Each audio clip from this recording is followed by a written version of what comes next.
বাংলাদেশে গণভোট ও জাতীয় নির্বাচনের তফসিল ঘোষণা হয়েছে। তফসিলের পরেই তারেক জিয়ার বক্তব্য নিয়ে নানান শঙ্কা। তারেক জিয়ার বক্তব্য বিভিন্নভাবে ইন্টারপ্রিট করা যায়। আসলে বিএনপি ও তারেক এখনো নির্বাচন পেছাতে চায়।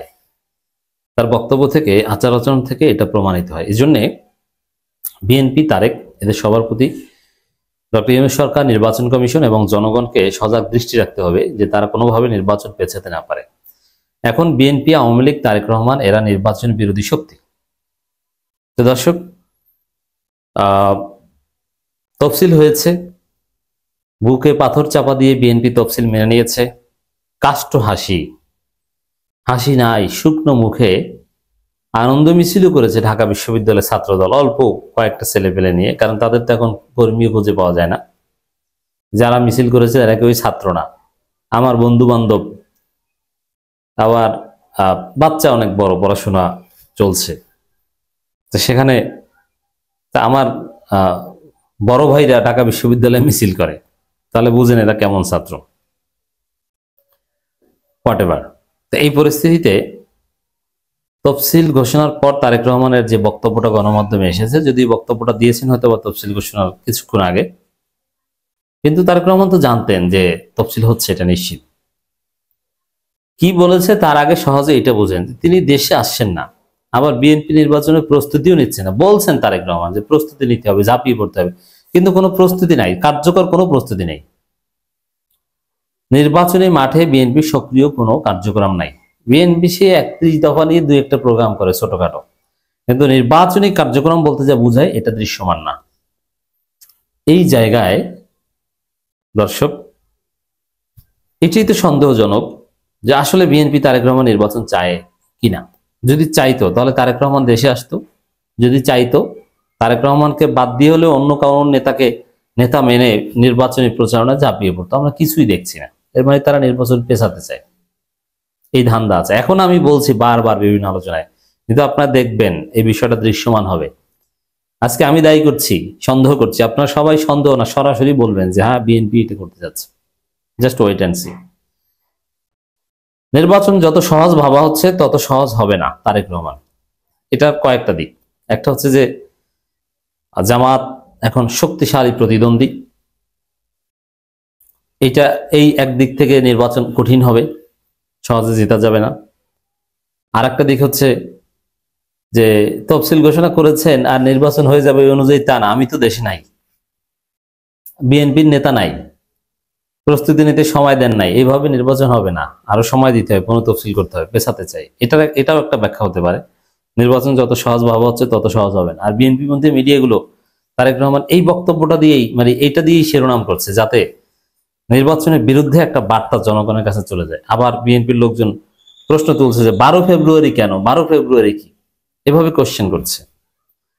তো দর্শক, নির্বাচন যত সহজ ভাবা হচ্ছে তত সহজ হবে না। এইসব কথাবার্তা প্রমাণ করে যে আসলে নির্বাচনের বিরুদ্ধে মনের ভিতরে সুপ্ত বাসনা তারেক রহমানের এবং বিএনপির আছে। এবং এই বক্তব্যের আর একটা দিক হচ্ছে যে নির্বাচনে বিশৃঙ্খলা হবে, বিএনপি ভোট চুরি করতে পারবে না, ভোট চুরি করতে গেলে ধরা পড়বে, জনগণের পিটানি খাবে, এরকম ঘটনা ঘটবে। তো এটাও একটা দিক। আমরা তারেক রহমানের বক্তব্য বিশ্লেষণ করব। শুধু এটা না, আপনি তফসিল ঘোষণা করার পর বিএনপির গতিবিধি পর্যবেক্ষণ করবেন। নানান পদে পদে সন্দেহ হবে যে আসলে বিএনপি নির্বাচন চায় কি চায় না, নির্বাচন পেছাতে চায় কিনা। আগামী জাতীয় সংসদ নির্বাচনকে যত সহজ ভাবা হচ্ছে, নির্বাচন তত সহজ হবে না বলে মন্তব্য করেছেন বিএনপির ভারপ্রাপ্ত চেয়ারম্যান তারেক রহমান। রহস্যময় বক্তব্য। এই বক্তব্যের দ্বারা অবশ্য তিনি প্রাইমারিলি বোঝাতে চেয়েছেন যে বিএনপি খুব সহজে জিততে পারবে না। এটাও একটা বিষয়। আর সহজে জিততে না পারলে, যে নির্বাচনে বিএনপি সহজে জিততে পারবে না, সেই নির্বাচন বিএনপি পেছাতে চাইবে, সেই নির্বাচন বিএনপি ঠেকাতে চাইবে, সেই নির্বাচন বানচাল করতে চাইবে। এটা বিএনপির চরিত্র। নিশ্চিত বিজয়ের সম্ভাবনা থাকলে চোখ বুঝে আনন্দের সাথে সেলিব্রেট করে, মিছিল করে, জামাত এখন যেটা করছে ওইভাবে তারা অ্যাক্ট করত। বিএনপির নেতা বলেন, 1 বছর 100 বছর আগে যে কথাটি বলেছিলাম যে সামনের নির্বাচন যা ভাবছেন তা নয়, আজকে আস্তে আস্তে আমার কথা প্রমাণিত হচ্ছে। তা 1 বছর আগে বলেছেন, আসেন নাই কেন এতদিন? এই যে আসেন নাই, এটা নিয়েই সন্দেহ সংখ্যা যে না আসাটা নির্বাচনের বিরুদ্ধে ষড়যন্ত্রের প্রমাণ। এখন যদি আমরা সিরিয়াস না হই, সামনে এদেশের অস্তিত্ব সার্বভৌমত্ব হুমকির সম্মুখীন হবে। কেন? নির্বাচন সহজ হবে না। নির্বাচনে ধরলাম বিএনপি সেকেন্ড হবে, বিএনপি সেকেন্ড হলে দেশের অস্তিত্ব সার্বভৌমত্ব হুমকির মুখে পড়বে, এটা কেমন কথা? এটাও কিন্তু নির্বাচন বানচালে বা নির্বাচনের বিরুদ্ধে ষড়যন্ত্রমূলক বক্তব্য। কিভাবে? যে নির্বাচনে মানে বুঝাতে চেয়েছেন তো এটাই, যে নির্বাচনে বিএনপি না জিতলে দেশের অস্তিত্ব সার্বভৌমত্ব হুমকির মুখে পড়বে। এর মানে কি? বিএনপিকে জেতাতে হলে প্রয়োজনে অস্ত্র নিয়ে যুদ্ধ করতে হবে নাকি? অস্ত্র নিয়ে ভোট চুরি করতে হবে? এটা তো নির্বাচন কেন্দ্রিক কোনো কথা হতে পারে না। নির্বাচনে যে কেউ জিতবে, নির্বাচনটা ফেয়ার হওয়াটা ইম্পর্টেন্ট। আর বিরোধী দল হিসেবে দেশ রক্ষায় গুরুত্বপূর্ণ ভূমিকা পালন করতে পারবে, কোনো সমস্যা নাই। কিন্তু এমন ভাবে বলছেন যে বিএনপি না জিতলে সব ধ্বংস হয়ে যাবে। এটা তো ফেসিবাদী মানসিকতা বা ভোট চুরি মানসিকতা। এটা তারেক রহমানের বক্তব্য থেকে বোঝা যায়। এটা একমাত্র বাঁচাতে পারে গণতন্ত্র, এবং সেই গণতন্ত্রের ভিত্তিকে মজবুত করতে পারেন আপনারা, বাংলাদেশ জাতীয় দলের প্রত্যেকটি মানুষ। এর মানে গণতন্ত্র নির্বাচনে বিশ্বাস করি, কিন্তু সেই নির্বাচনে জিততে হবে শুধুমাত্র বিএনপিকে। তারেক রহমান বক্তব্য থেকে এই ধারণা পাওয়া যায়, যেটা অ্যালার্মিং। কৃষিবিদ ইনস্টিটিউশনে এক বক্তব্যে তিনি কথা বলেন। অনুষ্ঠানে তিনি ভার্চুয়ালি যুক্ত হন। বিজয়ের মাস উপলক্ষে দেশ গড়া পরিকল্পনা শীর্ষক এই অনুষ্ঠানে বিএনপির বিভাগীয় সাংগঠনিক ইউনিটগুলো হাজারের বেশি নেতা অংশ নেন। এখন এই দেশ গড়া পরিকল্পনায় যে দেশ গড়া এমন এমন পরিকল্পনার কথা বলছেন, এতে তো জনগণ হতাশ হয়ে যাচ্ছে। দেশকে স্থবির করে দেওয়ার পরিকল্পনা করছেন। কি দেশ গড়া পরিকল্পনার মধ্যে তারেক রহমান বলেছেন, আগেও বলেছি এটা, যে বিএনপি ক্ষমতা আসলে কোনো মেগা প্রজেক্টে যাবে না। কারণ কি? মেগা প্রজেক্টে মেগা দুর্নীতি হয়।